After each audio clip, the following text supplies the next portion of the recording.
샬롬, 예수님을 닮아가는 아침. 오늘 함께 읽으실 말씀은 여호수아 6장 1절에서 14절까지의 말씀입니다. 이스라엘 자손들로 말미암아 여리고는 굳게 닫혔고 출입하는 자가 없더라. 여호와께서 여호수아에게 이르시되 보라, 내가 여리고와 그 왕과 용사들을 내 손에 넘겨 주었으니 너희 모든 군사는 그 성을 둘러 성 주위를 매일 한 번씩 돌되 엿새 동안을 그리하라. 제사장 7은 7 양각 나팔을 잡고 언약궤 앞에서 나아갈 것이요, 7째 날에는 그 성을 7번 돌며 그 제사장들은 나팔을 불 것이며, 제사장들이 양각 나팔을 길게 불어 그 나팔 소리가 너희에게 들릴 때에는 백성은 다 큰 소리로 외쳐 부를 것이라.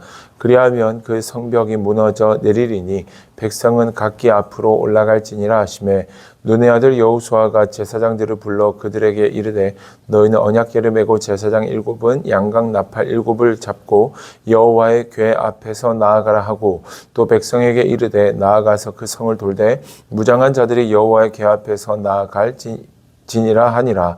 여호수아가 백성에게 이르기를 마침에 제사장 7은 양각 나팔 7을 잡고 여호와 앞에서 나아가며 나팔을 불고 여호와의 언약궤는 그 뒤를 따르며, 그 무장한 자들은 나팔 부는 제사장들 앞에서 행진하며 후군은 궤 뒤를 따르고 제사장들은 나팔을 불며 행진하더라. 여호수아가 백성에게 명령하여 이르되 너희는 외치지 말며 너희 음성을 들리게 하지 말며 너희 입에서 아무 말도 내지 말라.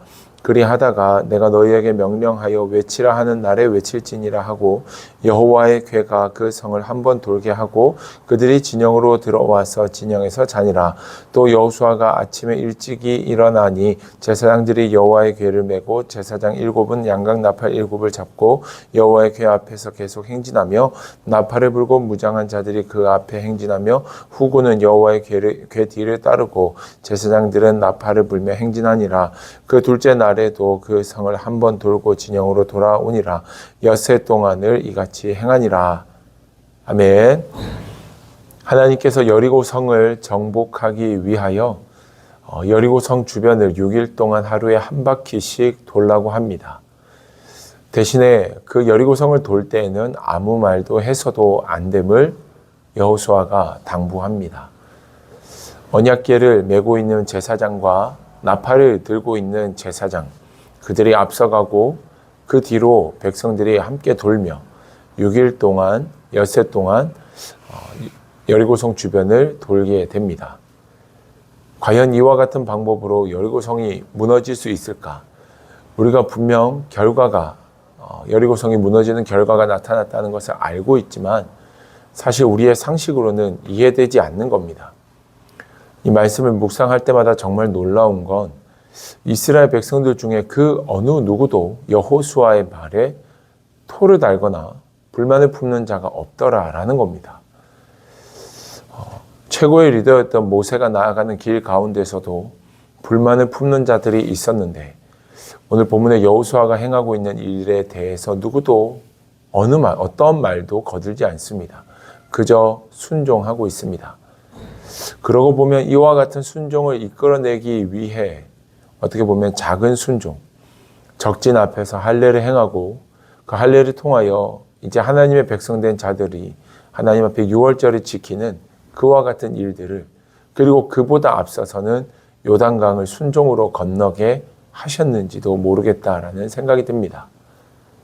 작은 순종들이 모여서 지금까지 왔고, 이제는 여리고성을 정말 무너뜨려야 되는 그때에 굳게 닫혀있는 그 문을 어떻게 하는 것이 아니라 그 성벽 주변을 돌았을 때, 순종하여 믿음으로 돌았을 때 하나님의 기적을 그들 가운데 보여주셨음을 우리가 말씀 속에서 발견하게 됩니다.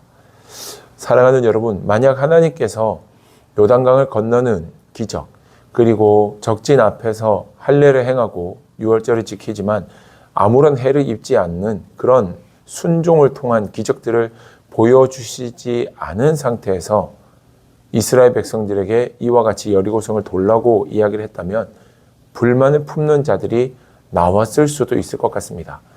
그러나 이미 그들은 순종하여서 요단을 건넜고 순종하여 할례를 행했으며 순종하여 이제는 여리고를 돌아야 하기에 작은 순종들이 모여서 이해할 수도 없고 도무지 무슨 생각인지 하나님의 마음을 알 수도 없지만 그럼에도 순종할 수 있었던 것은 그 전에 그들의 삶 속에서 작은 순종이 모이고 모여 이제는 정말 중요한 여리고성 정복 앞에서 하나님의 말씀에 전적으로 순종할 수 있는 자들이 나타나게 되었음을 말씀 속에서 생각해 보게 됩니다. 하나님께서 아브라함에게 이삭을 바치라고 말씀하실 때도 그냥 대뜸 어느 날 나타나셔서 이삭을 바치라고 하지 않으셨습니다. 아브라함에게 그 믿음이 커갈 수 있을 만한 시간을 허락하셨고 그 이후에 이삭을 바치라고 했을 때 아브라함도 믿음으로 바칠 수 있었습니다.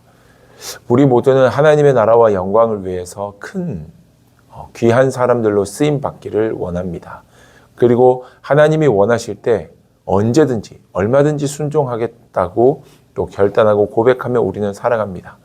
그런데 여러분, 정말 하나님의 나라를 위해서 크고 위대한 일을 하고자 하신다면 오늘 우리에게 맡겨진 자리에서 우리가 순종하며 하나님의 뜻을 이룰 수 있을 때 내게 맡겨진 삶의 자리 또한 아주 작은 자리, 작은 일들에서부터 순종하며 하나님의 뜻을 쫓아 살아갈 수 있을 때 비로소 우리가 크고 위대한 하나님의 사역도 감당할 수 있음을 기억하셨으면 좋겠습니다. 하나님, 내가 위대한 하나님의 사람이 되기를 원합니다. 그렇게 되길 위하여 오늘 내게 맡겨진 자리에서 순종하며 최선을 다하기를 원하오니 나와 함께 하시고 나를 사용하시고 나의 길을 인도하여 주옵소서라고 마음 모아 기도하며 나아가는 그런 순종이 담겨있는 여러분들의 하루가 되기를 주님의 이름으로 축복합니다. 기도하겠습니다. 살아계신 하나님, 오늘 말씀 속에서 작은 순종들이 모였을 때 정말 중요한 문제 앞에서 그저 하나님의 말씀에 순종함으로 나아가는 이스라엘 백성들을 보게 됩니다. 하나님, 우리의 마음속에 큰 일을 이루고자 하는 꿈은 있지만 오늘 내게 맡겨진 작은 일에 충성하지 못하고 있다면 나를 용서하여 주시고 오늘 맡겨진 삶의 자리에서 승리의 기쁨을 누리며 또 승리의 깃발에 높이 드는 주의 백성들 되게 도와주시옵소서. 주님, 우리와 함께 하심을 믿사오며 예수님 이름으로 기도드립니다. 아멘.